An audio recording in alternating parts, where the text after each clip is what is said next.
Hello, and welcome back to another episode of Citizen Sleeper. We are on episode 3. I hope you're ready to get into some more shenanigans.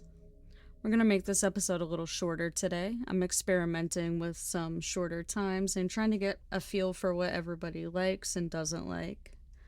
I'm honestly excited to kind of kick back, relax, and play this game.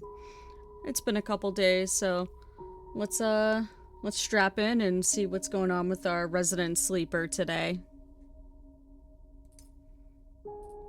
Operator 7. So on our last episode, we got fired from the scrapyard. But we got a new job basically getting information, which can be very dangerous apparently, because every time we do that, our dreams can get attacked by, I guess, the ship's firewall? Not 100% sure there. We're gonna dig deeper into that today. So we're gonna dive in and take a look. Currently our condition is stable, so we don't need medicine.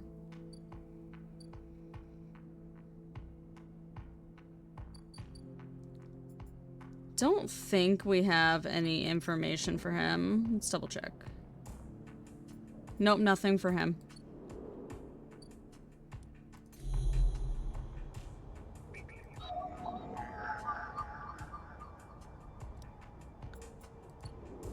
We only have one die today, too.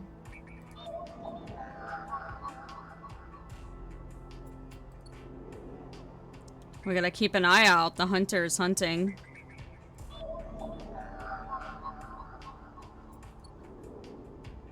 Ooh.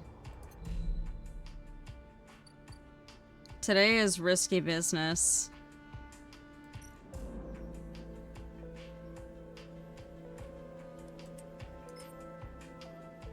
Well, we can play the exchange. It's 50% positive, 50% neutral. I say we try it and see what happens. Alright, let's go, let's go.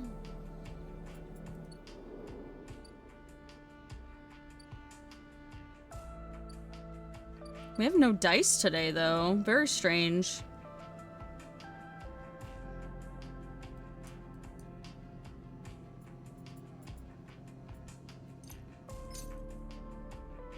I don't want to waste. I don't think I want to waste anything on scrap today.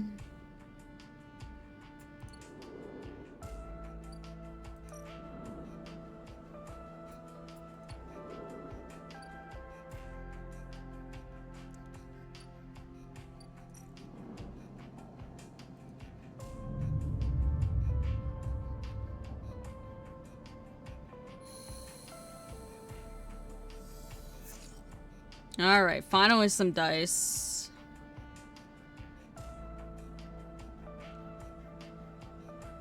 So we're flickering.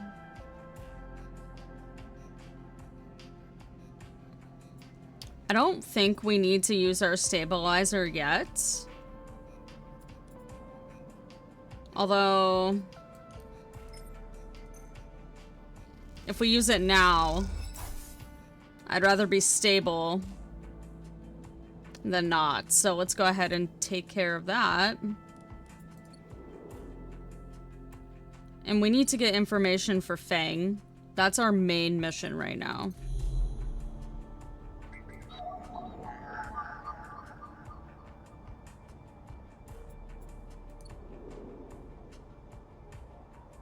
We're gonna have beef with this hunter today. I just know it.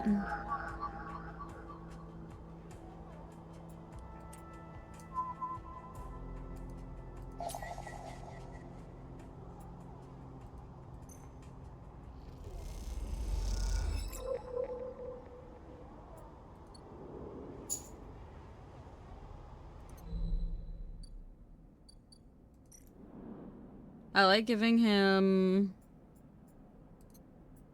data as I have it.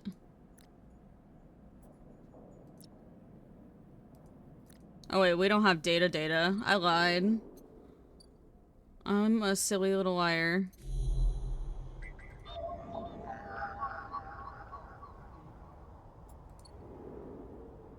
Oh, wait, no. Hold up, hold up.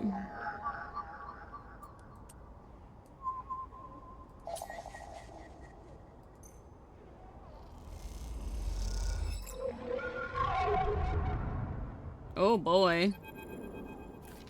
Oh, no! Oh, no! A glimmer in the dark catches your eye.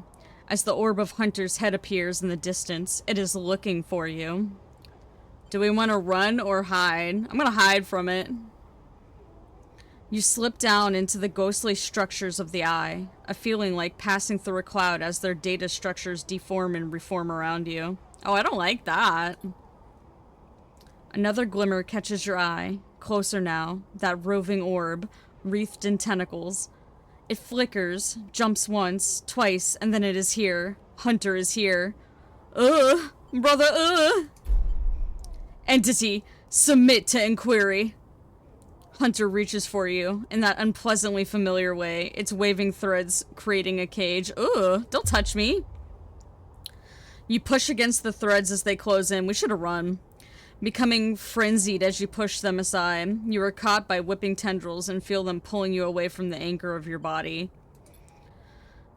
You push through, clearing the threads. Entity, hold for processing. Comes the scream from behind, but you are already gliding away back to your anchor, your body. You awake, dizzy, distorted, but safe. Whew. Well, I didn't like that. I'm gonna give him his data.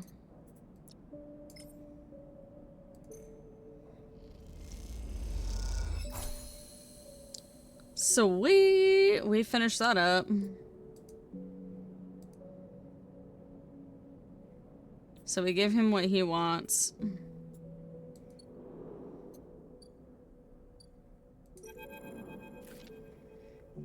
As you enter the bay, Feng is nowhere to be seen. The banks of servers and machines blink out of the dark and staccato rhythms, unseeing eyes of the station's digital ghosts. Shitheads. Feng's voice echoes from behind a stack, followed by the hammer of a fist on a metal casing. These snaky shitheads. Who's snaky? Sleeper. Feng's smiling head pops out from behind a stack. Just the emulated consciousness I have been eager to see. Come back here. You pick your way between the thrumming stacks, trying not to trip on the loose bundles of cables that blanket the dark floor. Feng is sat in front of a set of monitors, mounted to a stack. Tell me, Sleeper, what do you see here? Feng waves at a monitor to his side, glowing with pale lists of information. You lean in closer, looking for the links in the data. The tables seem to be filled with personal information, names, genders, dates, ID numbers, all the markers of institutional records. Names, people, shitheads. Feng laughs. Maybe not all of them, but what kinds of shitheads? Solheim. Havenage. I'm gonna say Havenage. Ha, not quite. He taps the terminal. I pulled these from the old data you brought in. All employees of the Eye's original owners. Solheim, but... He leans past you and scrolls the list down. This one. This is a snaky shithead. He stabs at the screen with a finger. The name reads Hardin Hurst. Who's Hardin? That, says Feng, giving you a sideways look, is the thing. He drags the stool out beside him and motions for you to sit. There just so happens to be a Hardin Hurst. In Havenage. He waits for your reaction. In Havenage? That's it. He's right here on the station now. Feng leans back in his chair. Just think about it. Decades ago, Hardin worked on this station as a... Feng leans across to look at the monitor. Senior Strategic Operations Executive. Feng raises his eyebrow at you. Our Hardin was keeping the money coming in for Solheim. He defined priority growth initiatives by making sure the extractors they contracted out to were hooked into a system that outsourced all the risk and kept the profit. Good old Hardin shuttled thousands of palladium rush workers into an infrastructure, which meant that their cut of the work they did went straight back into Solheim. How do you know this? I grew up here, Sleeper. This is my history. I'm a child of the collapse. Feng turns back to his screen, staring hard at the strings of code flickering by. Before I was born, my parents were Solheim contractors. They ate in Solheim canteens, worked on Solheim ships, they breathed the Solheim air, and slept in Solheim beds. Feng's voice raises as he speaks, his hands fists on the terminal edge. And the work that paid for that existence? The cycles of hard extraction out in the belt? Solheim took their cut. This was a company town, so to speak. And my parents were just another in the long line of freelance contractors willing to risk their lives for a shot at anything other than poverty. Disposable. This guy, stabbing at Hardin once again with his finger, strategized all that, did the sums, and then somehow, thousands and thousands of cycles later, is still going, still here, crawling in the walls like some shithead snake. He survived the revolution. Surely it can't be him. But how? These guys, they were big time. There's a lot of money. There's a lot money can get you if you are a company man. Feng relaxes a little. But how is Hardin still kicking? I don't really know. He turns to you and smiles. So we're gonna find out. Hardin is now a big shot in the shipyards, just a few degrees back around the eye from here. Feng brings up a map of the lower eye. Havenage might be born out of Erwin's revolutionary zeal, but a flat hierarchy it is not. Hardin happened to float to the top. Feng zooms in on the far yards. Feng grimaces.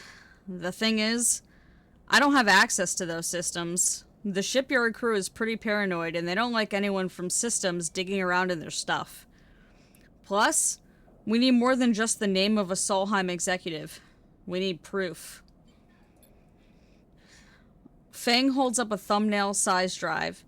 That's where this little creation of mine comes in. I call it a ripper worm.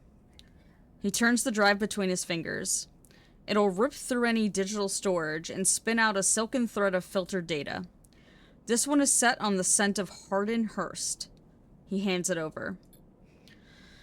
Getting into the compound may be tricky. Feng puts a hand on your shoulder. But you, however, have a particular knack for remote access. Feng grins. If you can't extract yourself a Havenage cipher from a Havenage agent, they sometimes carry them among their data caches. You can crack open the compound's network and slot the worm in through any open port.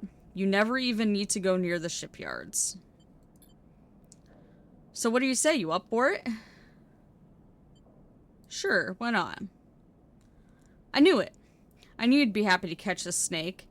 And don't worry, once we nail this guy, I'll start work on that tracker of yours. I haven't forgotten. Feng scratches at his chin. Anything the worm gets, it'll send back here to me. There's something wrong here, and I aim to get to the rotten core of it.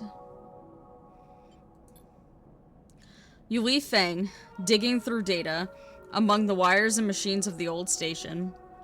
As you walk out, you try to imagine the eye as it once was. A vast machine running smooth and strong, directed by people like Hardin. A vast Solheim-built machine, into which thousands poured from the surrogate systems looking for a new life. The hope of a better future, engineered to line someone else's pockets. It's an idea you are intimately familiar with. You think of Hardin, still alive, still part of this place, and wonder if the past is ever truly past. Well, we've got something to sit on there.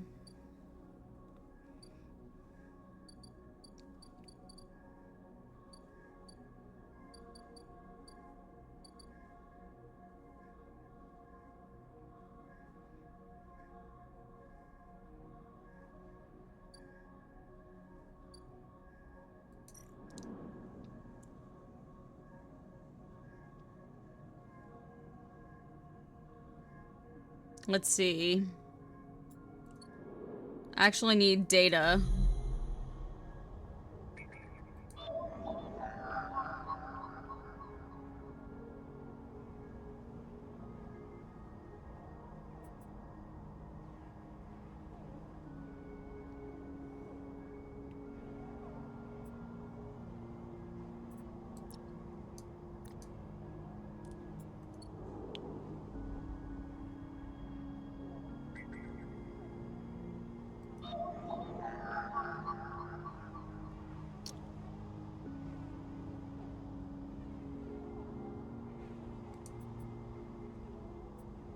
Oh, you need like the special cipher for that.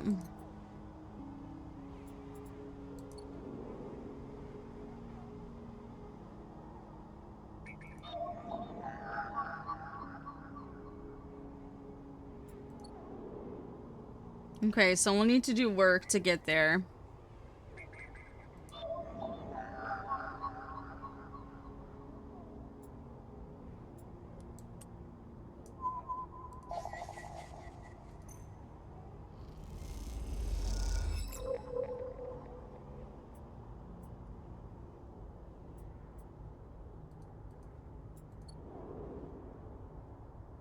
Listen, I'll always take data.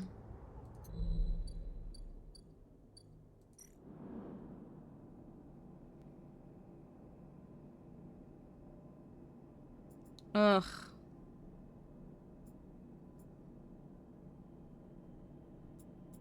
So, what does he want? Let's go to our food stall.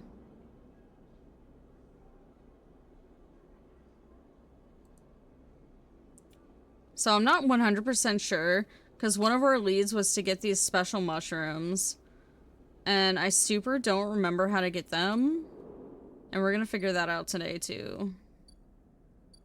I think we have to, like, get this taken care of, and then we can do that.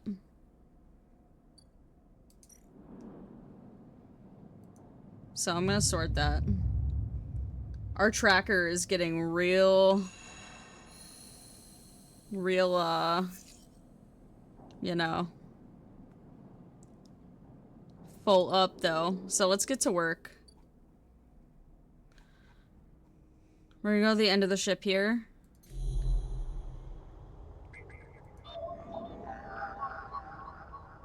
We don't have what that needs right now.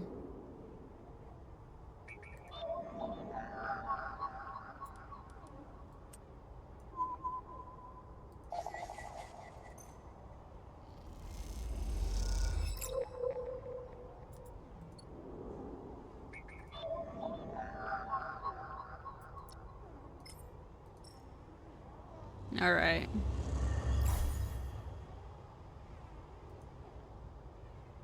Love that. I don't know how we get that in. Okay, there we go.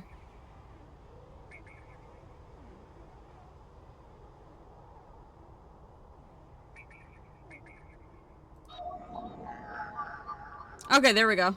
Beautiful. Let's get our Rip-a-Worm in there. Godspeed, little one. It's about drive. It's about power. We can also see if we can make a little extra money.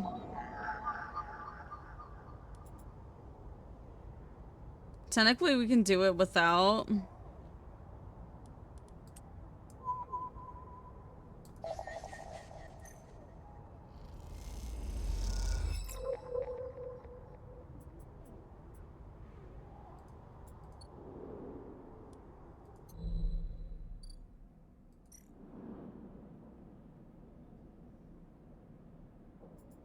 Alright, so he's gonna do his thing.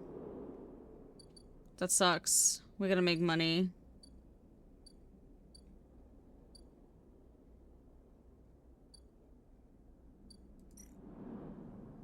Oh, hey, here we go.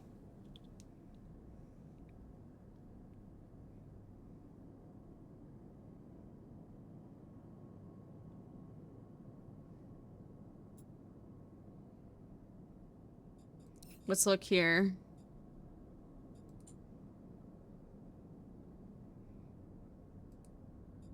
I want to bring him these mushrooms, but I don't know how to bring him these mushrooms, guys.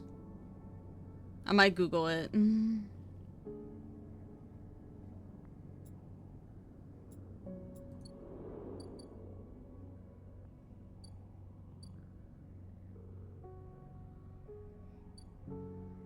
Because you have to go off the ship, but you can't leave the ship, you know what I mean?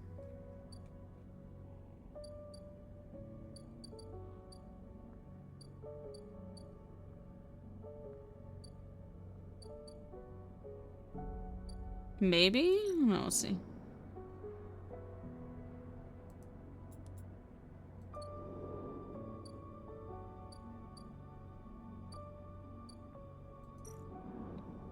You know what? We haven't explored. Let's go explore.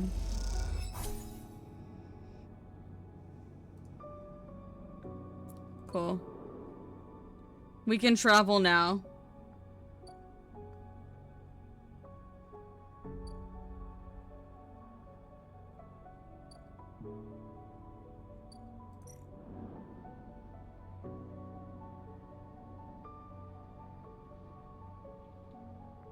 Oh, are you kidding me? We're too poor for that.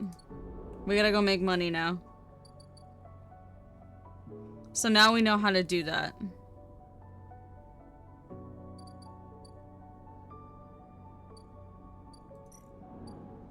We also gotta pay him for mushrooms because we're hungry.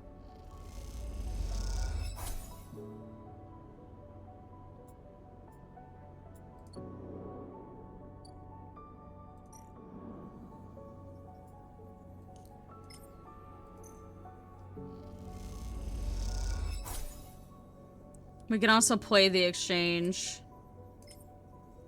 We got a 50% positive, 50% neutral. I think we could hit it off just fine. Yeah. I like that. And then we have the same die. Same positive, same neutral. Let's try it again.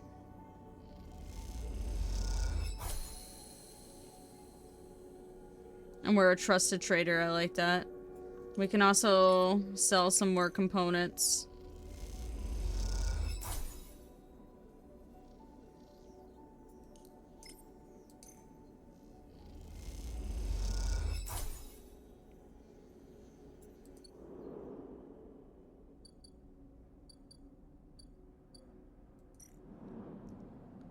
Somewhat fruitful day, but we're like running out of time, guys. I don't think that tracker's gonna be done in time.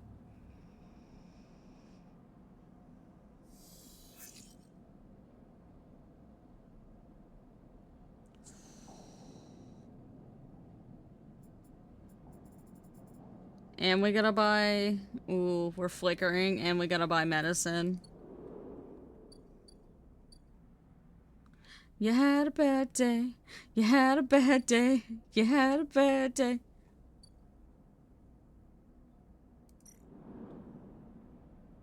Hey, Feng, like, we gotta get this done.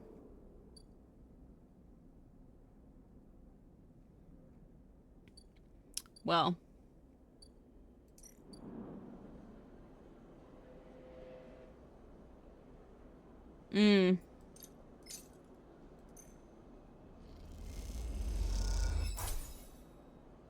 Super unfortunate, but at least we have it. We're in the Hab block now. As you quickly leave the surgery, eager to be away from Toshira's glare, you notice something wrapped around the stabilizer vial clutched tightly in your hand. You open your hand and a thin film, marked with holes and sigils, unrolls from around the vial. At one end it has a hard metal strip, a handle. Inspect the film. You hold the cloudy film up to the light. It is perforated with an ornate pattern of holes. You can make out a word among the markings. Passkey. Is this an entry key for somewhere? Inspect the handle. The metal handle is worn and pitted, but you can see a set of numbers imprinted into it. 207F, and then crudely scratched into the handle at some later date, low end. For a moment, you consider going back to the surgery to return the key, and then quickly think better of it. Did Sabine want you to have this? Or is Toshiro passing on a message? Time to head to the low end to find out. Oh yeah, we got an upgrade point. What we gonna upgrade? I want to do the interfacing. No, I don't. Yes, I do. Yes, I do. How do I...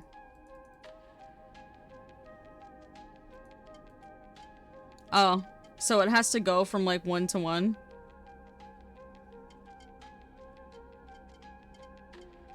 Like that? I don't understand the system.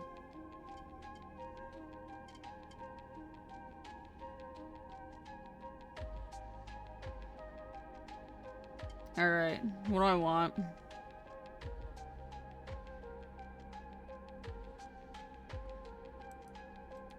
Because I know I want this, but I can't have it.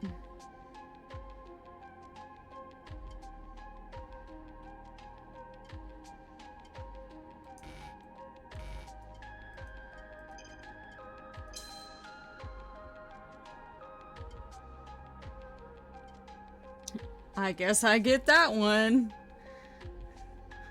I'm gonna have to look that up.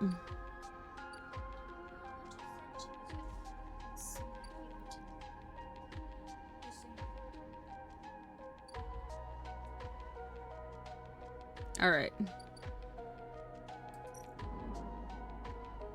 We're gonna unlock this apartment.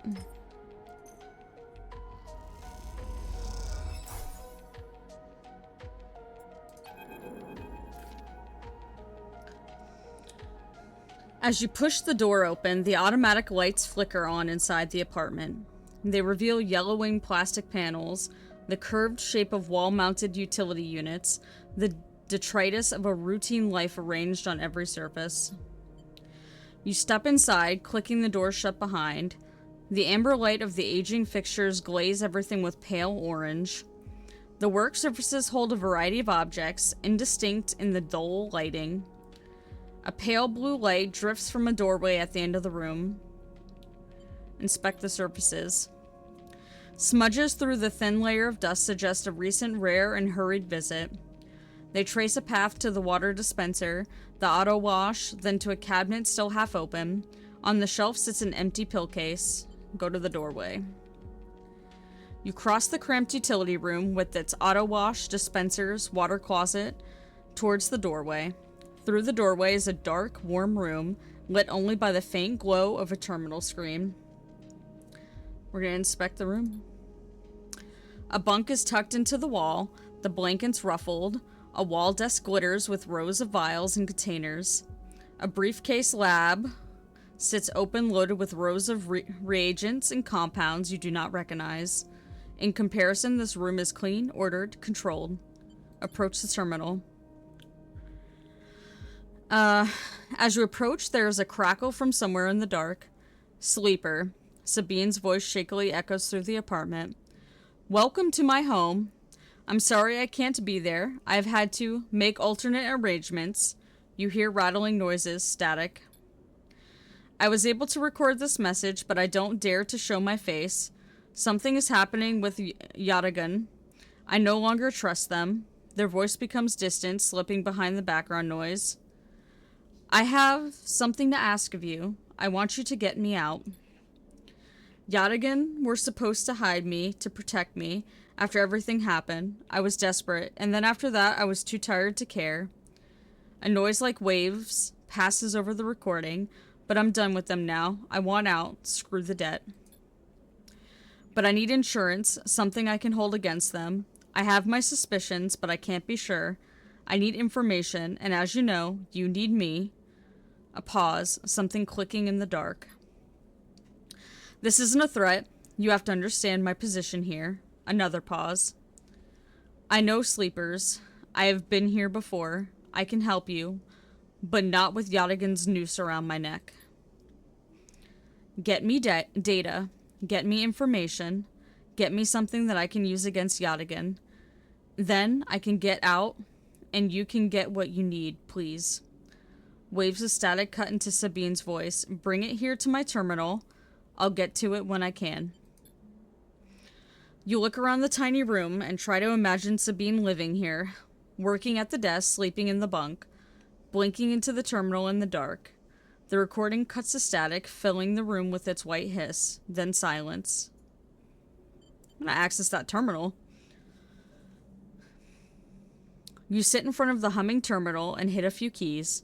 Sabine has left an access port open, but the rest is encrypted, locked away behind passcodes. It seems Sabine might not trust you as much as they want you to think. Valid. Who does Sabine need to hide from? And what debt do they owe to Yadigan? You try to assemble the pieces, but too many are missing. The only thing you know is that without stabilizer, your body will die. You glance at the briefcase lab on the desk, its glassware glinting in the dark. You turn away and leave, the door clunking shut behind you. Back in the corridor, you notice the scrawled graffiti of a blade on the opposite wall. Yadigan. You feel yourself, I don't know if I'm saying that name right. You feel yourself being drawn into something you don't quite understand. Okay, well, we know what we have to do. Next episode, we're gonna be doing some shenanigans.